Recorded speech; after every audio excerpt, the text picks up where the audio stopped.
नमस्ते।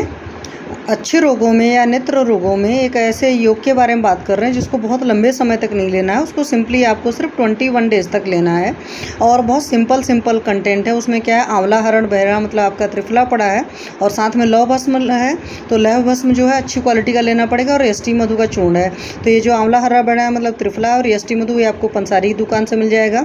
और ये जो ब्रांडेड कंपनियाँ होती हैं आयुर्वेद की, वहाँ से लौह भस्म अच्छी क्वालिटी का ले लीजिएगा। इन सारी चीज़ों को ले करके एक डब्बे में भर करके रख सकते हैं। उसमें से 3 ग्राम निकालिए और 3 ग्राम को फिर क्या है अनुपान उसमें मिक्स करना है। उसमें हनी मिला लीजिए, मतलब शहद डाल लीजिए और साथ में गोगरेट डाल लीजिए। तो इनको इक्वल मत रखिएगा। अगर कफज ज़्यादा तकलीफ होगी तो मधु का अमाउंट ज़्यादा बढ़ा लेंगे, अगर पित्त ज़्यादा तकलीफ होगी तो उसमें घृत अमाउंट ज़्यादा बढ़ा लेंगे, बट इक्वल अमाउंट में नहीं लेना है। तो इस तरीके से इसको ले करके मतलब चाटन कर लेना है। और कब चाटन करना है? रात में, मतलब दिन के अंत में, मतलब रात को सोते वक्त इसको लीजिए और 21 दिन तक लगातार लेंगे। तो उससे क्या होगा, तिमिर रोग होता है, अर्बुद है, नेत्र में रक्तवर्ण की रेखाएं हो जाती है, कंडू हो जाती है, मतलब ईचिंग वगैरह होती है, रात्यांध रोग, कुछ लोग को ऐसा होता है ना रात के वक्त में कम दिखाई देता है, वहाँ पर दाह हो रहा है, आँख के अंदर जलन हो रही है, आँखों में दर्द हो रहा है, तोद है, पटल है, शुक्ल है, कांच है, पिल्ल, ये सारे रोग जो होते हैं वो नष्ट हो जाते हैं। और उसके अलावा भी इसके बहुत सारे फ़ायदे हैं। यह योग जो होता है केवल नेत्र रोग ही नहीं नष्ट करने वाला कहा गया, परंतु इससे दांत की तकलीफ, मतलब आपके दांतों में कोई तकलीफ है तो वहाँ पर, कान में है, उर्दू जत्रुगत के जितने भी महान रोग हैं, मतलब जितने भी बड़े बड़े रोग हैं वो सारे नष्ट हो जाते हैं।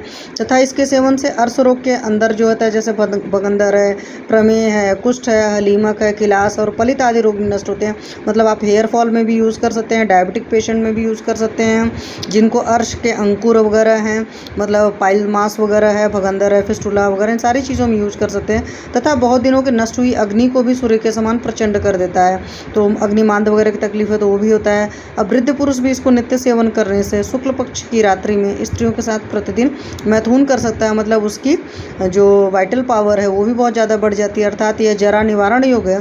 तथा इसके सेवन करने से स्मृति, पराक्रम, बुद्धि और शक्ति संपन्न होकर मनुष्य पूर्ण 100 वर्ष तक जीवित रह सकता है। तथा इसके सेवन में मुख में नीलकमल के गंध के समान सुगंध आती है, सिर के केस अंजन के समान कृष्णमल के हो जाते हैं और दृष्टि जो है गिद्ध पक्षी की दृष्टि के समान तीव्र हो जाती है। मतलब जो ईगल आइज हम लोग पढ़ते थे कि आंखें बहुत अच्छी हो जाती हैं, तो आंख के लिए बहुत है। और सबसे बड़ी यह बात है ईएनटी की सारी प्रॉब्लम के लिए, आपको दांत में कोई तकलीफ है, आपके कान में कोई तकलीफ है, वहाँ भी काम करेगा। अगर हेयर फॉल वगैरह हो रहा है तो वहाँ पर भी काम करेगा। तो बहुत बढ़िया इसके फ़ायदे हैं। तो त्रिफला चूर्ण को यष्टि मधु और लौह भस्म के साथ में मधु और घृत के अनुपान के साथ सेवन करें 21 डेज तक। और बस क्वालिटी याद रखिएगा कि आपका लौह भस्म अच्छी क्वालिटी का होना चाहिए, आपका त्रिफला और यष्टि मधु अच्छी क्वालिटी का होना चाहिए।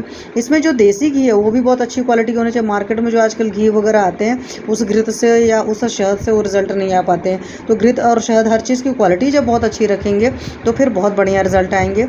और सेवन करें और अपना रिजल्ट मेरे साथ शेयर करें।